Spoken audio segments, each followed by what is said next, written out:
in the land of grills, a lot of you have asked me to do a review of the Coleman RoadTrip portable gas grill, folks, and you asked me to compare it to the Weber Traveler. A lot of you said, how come you never compare this versus that? And I have this and it's so much better than that. Folks, I got a story for you. Let's get started.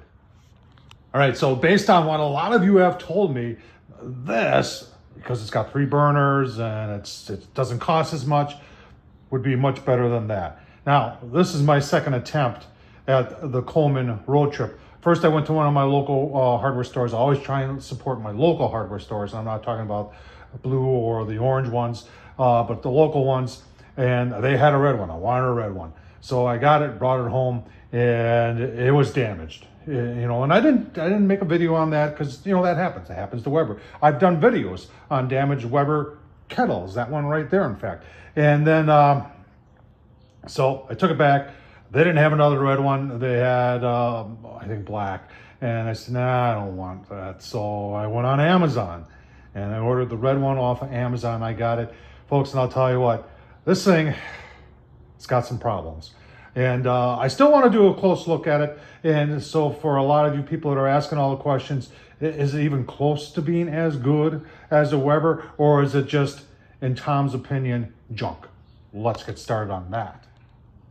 All right, so there's the RoadTrip in black. I got it in red. And, they got a whole bunch of different variations, smaller ones, bigger ones, ones with vertical legs. But this one, in my opinion, was the one that was closest. And I like the fact that it had 3 burners. A lot of people have always criticized the Traveler for only having 1 burner. And obviously 3 burners is better. Let's take a closer look. So here's some of the specifications. There's our dimensions. You can see it runs on propane. It is 47 pounds. Frame material is stainless steel. This one is painted, so maybe it's painted stainless steel. I don't know. Freestanding, 285 square inches. Well, let me start talking about the issues. All right, so the main issue is, you're looking at it right there, the lid. And I've actually taken off the bolts because when I put this together and tried to put the lid down, it wouldn't close. It wouldn't even get close to closing. And there is, you can say, well, Tom, just adjust the hinges. Well, the hinges are riveted on, so there's no adjustment there. So I pulled the 2 bolts, bolt like this, out of here. And you can see, in order to get it to lay flat, I mean, look how far off those are. I mean, that's not even close. Yeah, wow. So I'll tell you what, let's continue looking at the inside of this. All right, so here's the inside. You can see it's not dented up or anything. It's and there's the hinges that are riveted in place. There is no adjustment there whatsoever. Here's your locking lid. Like set on the Weber, it locks for you automatically, and on the Coleman, you got this thing right here, which is not that thick. Let's keep going. All right, so there's your grates, and it is cast iron. I've got these little lips in here, and I think it's because you can get, a lot of people get the accessories. There's like a griddle you can put on there, but it is cast iron. I don't know if that's porcelain coated enamel. Couldn't tell you. Don't know. But here's another interesting fact. You have to take these off, I believe, in order to transport this grill. I read the instruction manual, and it didn't talk about putting it down, but it did talk about when you put it up, then once it's up, then to add these. So I have a feeling that you can't transport it around with it. Someone's going to correct me if I'm wrong here, and please do so. But I know on the Weber you can. All right, now here's another thing I didn't expect. This thing's got a water trough in it. Yeah, this thing right here, and you can see it's got the max water line, and I don't know if that's to keep it cool or just to help collect the grease. I mean, it's a pretty decent idea because it covers everything, and it obviously would make things, easier to clean up, but then you would have to make sure that this is always on somewhat level ground, I would imagine. And since it's portable, you'd almost have to bring a level along, and then you'd have to make sure you got some water too, which, you should be. I'm not saying that's a big deal. This also does not appear to be stainless, appears to be just stamped metal. All right, one of the real reasons I got it is because of the burners, and everybody always said you got zone cooking on here, and I got them all on right now. So you do have 3 zones here. You've got this one, you can see what it runs. It runs this loop right here, and then there's a middle one that goes just like that.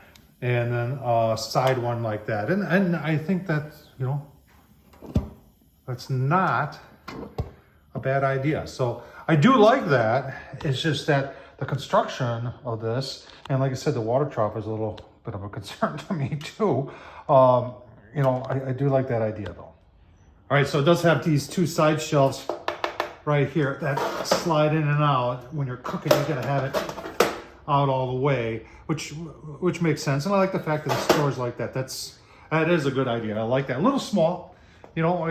You probably have just as much square inches on the Weber as you do with these two out. All right, setup and takedown is, you got a little lever under there. You gotta lock it. But you know, let's just kind of go over to the Weber and just do a quick comparison. All right, so here's the Weber Traveler that I got all the way back in 2021. And you can see the price is up to $351. I think I paid $300 for that back then. But, you know, compared to the Coleman, there's a $125 difference if I'm doing my math correct. All right, there's your dimensions, 49 pounds. Frame material is aluminum, 320 square inches. So it is slightly bigger. You know, when it comes to how it folds and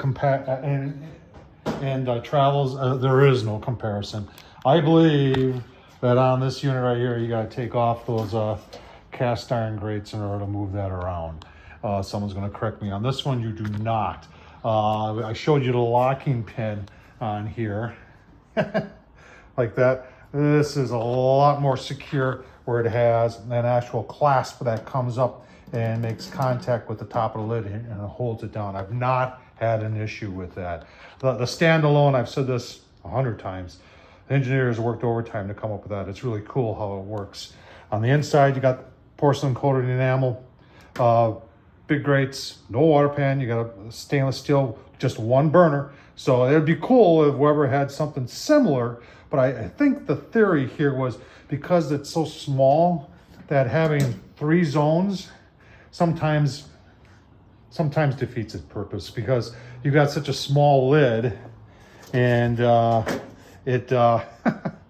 know, if you're putting it at 300 over here, eventually it's going to be 300 over there because you're in such a small space. And that's just Tom Horsman talking here. But right now, you know, unfortunately, in my opinion, sorry, Coleman, there is no comparison. All right, so for all of you who asked for it, there's a comparison. I wish I could have done a better job. I wish I could have, you know, and I'm not going to get a third one, okay? First one was all dented up. Second one, the lid doesn't fit right. There's a problem with the wheel, but I figured it out. If you're gonna get a portable gas grill, folks, and maybe you can luck out and get a good one of these because you're only going to use it once or twice a year, okay, for $225. Spend $125 more and you'll have one, in my opinion, that'll last you a long, long time. Tom Horsman talking again. What do you think? Tell me your opinions down below. Tom Horsman on YouTube. Thumbs up, leave a comment, and as always, appreciate you watching, folks.